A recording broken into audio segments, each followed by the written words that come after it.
Na realidade, a gente tem aqui um desafio muito grande, que é hoje mostrar como é que a gente consegue trabalhar em parceria com o poder público, principalmente com as escolas públicas.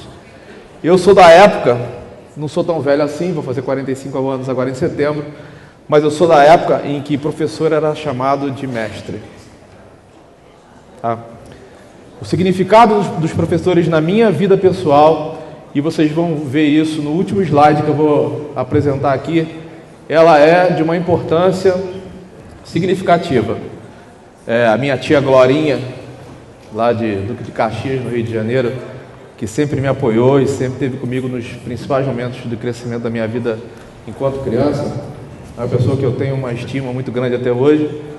E quando a gente vê todo esse cenário que acontece com a educação do país hoje, de professores não valorizados, ganhando uma miséria, alunos enfrentando professores e agredindo professores em sala de aula, né? Isso para mim é uma coisa completamente surreal, porque na minha época, a hora que o professor levantava a mão, não precisava falar nada, todo mundo ficava em silêncio, as aulas começavam impreterivelmente no horário. Esse é o motivo pelo qual a gente está aqui começando esse nosso seminário pontualmente, né? A pontualidade é uma coisa de educação.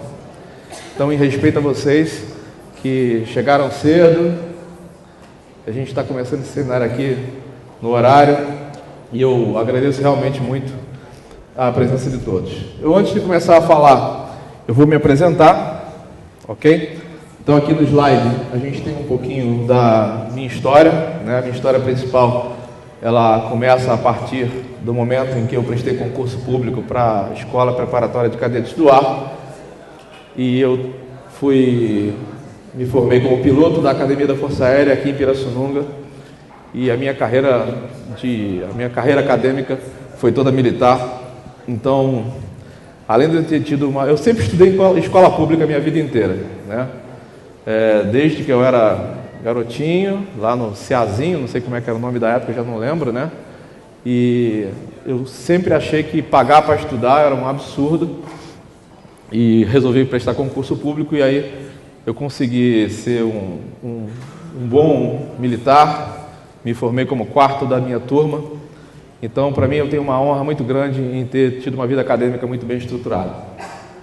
A minha vida com o esporte, ela também esteve sempre relacionada de maneira muito simbiótica.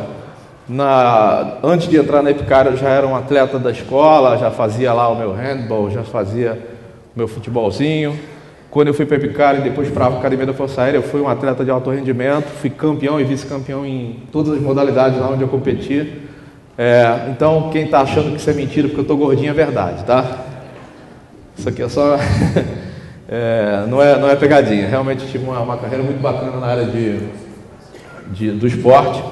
Depois eu entrei na Engenharia Elétrica da Universidade Federal do Rio de Janeiro, também escola pública, né? A minha aversão a pagar para estudar continuou. E desde então eu vim traçando uma carreira executiva, né? Eu passei 10 anos no Grupo Amil, depois, de forma bem resumida, fui consultor internacional da Unesco, cedido à Anvisa, em Brasília. Então a educação está no meu DNA, está na minha veia, está no meu sangue, assim como o esporte. E hoje, depois de alguns anos na estrada, eu tenho meu próprio grupo empresarial. Hoje eu sou dono e presidente de 8 empresas aqui em São Paulo, Rio de Janeiro, Brasília, Minas e Rio de Janeiro. E sou presidente e fundador de 4 institutos, inclusive o Instituto Vencer. Eu fui o fundador e fui o primeiro presidente do conselho, que na data de hoje está assumindo uma outra pessoa no meu lugar, que é o Geraldo Barbosa. E eu tenho a honra também de ter aqui do meu lado o Marcelo Fernandes, que já está comigo já há 7 anos. É o atual diretor executivo do Instituto Vencer, dedicado exclusivamente ao esporte. Tenho a honra também de estar aqui conosco o professor Cássio Fonseca, professor de Educação Física, que tem hoje uma missão muito bacana com vocês aqui hoje, que é falar de como é que a gente está realizando aqui em São Paulo a primeira Copa Escolar de São Paulo, via Lei de Incentivo ao Esporte do Estado de São Paulo. E também gostaria de agradecer a minha equipe que está nos bastidores, Renatinho, Rafa, Rubens, Rogério é superintendente do Instituto Vencer, jornalista, pós-graduado pela USP em mídias sociais, um gênio. Então a gente consegue aqui hoje ter um momento, se Deus quiser, extremamente prazeroso, ok? passada a minha apresentação, uma coisa que a gente começa a falar agora é do que é o esporte na vida da gente. Esporte é constitucional, ok? É dever do Estado, está escrito na Constituição, no seu artigo 217, por uma coincidência muito grande, o meu número de entrada na Escola Preparatória de Cadete do Ar era 82/217, ok? E os objetivos que a gente vê, que estão descritos na Política Nacional do Esporte, e que a gente vê aí pautado por esses bullet points, um deles é o desenvolvimento humano, né? A gente não consegue ter esporte no país se não tiver desenvolvimento humano. O esporte passa pela educação. Eu sou um crítico bastante ácido com relação às políticas de governo, com relação ao hiato enorme que existe entre educação e esporte. É uma coisa absurda, né?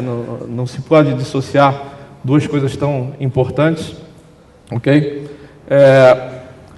E para a gente falar de esporte é muito importante entender um pouquinho da história do esporte, ok? No caso do Brasil, o esporte é um dos principais indicadores do grau de desenvolvimento desse país, né? Quem começa a observar as práticas de esporte começa a ver como é que o Brasil tem crescido com relação ao esporte, mas ainda nós somos extremamente medíocres, né, com relação ao resultado. O Brasil participou de praticamente todas as Olimpíadas, só deixou de participar da Antuérpia e da Bélgica, ok? Mas o resultado do esporte brasileiro, ele é realmente bastante medíocre se a gente for comparar todos os resultados dos demais países, né?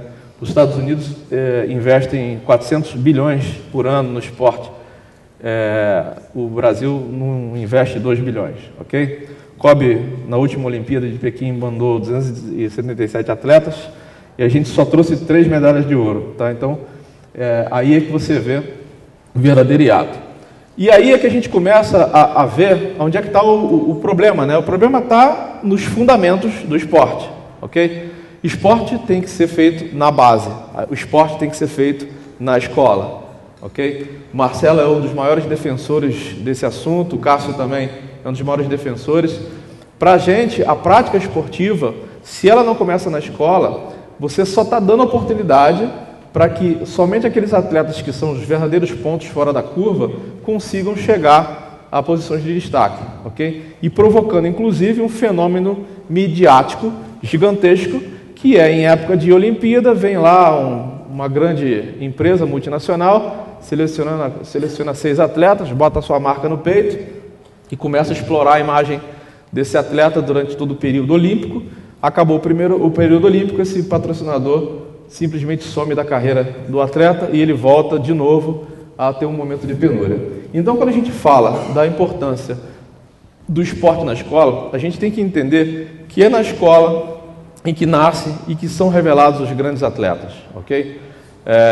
O professor de educação física, ele tem uma missão gigantesca dentro da escola, ok? A missão dele é muito importante, nos pequenos exercícios que ele vai notar para que tipo de esporte aquele aluno pode ser direcionado e dá para ele uma sequência de carreira. Então, quando a gente vê o que acontece hoje com o professor como um todo, e especialmente o professor de educação física, esse é o nosso maior motivador de estar aqui. Então, eu lamento muito que hoje a gente terá a ausência do secretário de Educação, assim como a gente terá a ausência do secretário de Esporte. Cada um, logicamente, deve ter compromissos mais importantes do que esse, mas a gente entende que seria muito importante um trabalho realmente conjunto entre as 2 secretarias, assim como dos 2 ministérios, tá? O objetivo nosso aqui, no final das contas, é poder fazer com que vocês, professores, diretores, dirigentes do ensino público aqui de São Paulo, consigam entender como vocês podem trazer recursos financeiros para as escolas onde vocês estão lotados através das leis de incentivo, ok?